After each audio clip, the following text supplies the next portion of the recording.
وبولاية سوق قهراس انطلقت امتحانات بمختلف المدارس، امتحانات تقييم المكتسبات للطور الابتدائي التي تدوم ل3 أيام.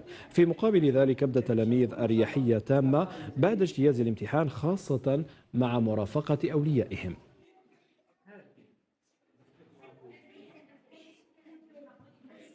أبنائي الأعزاء، نبدأ الساعة 8:30.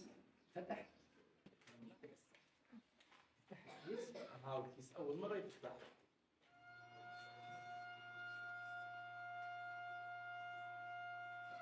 كتب فوق المدرسة والاسم واللقب، قيدوا بالوقت اسم واللقب والمدرسة. جيد.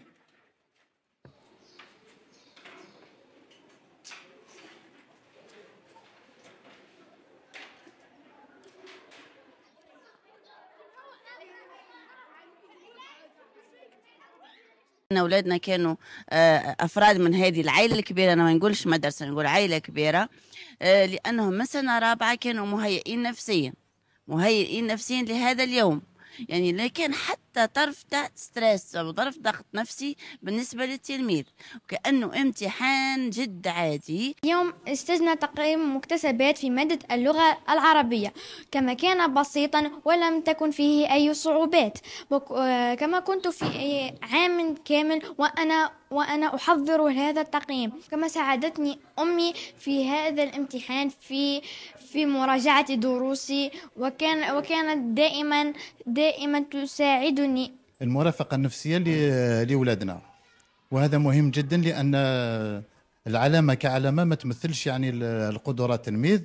ولهذا هذا الامتحان بالصيغة الجديدة أنا نشكر فيه، يعني ونشوفوا باللي صيغة جديدة لتقييم يعني التلميذ، خاصة كي يطلع المستويات المقبلة والجديدة.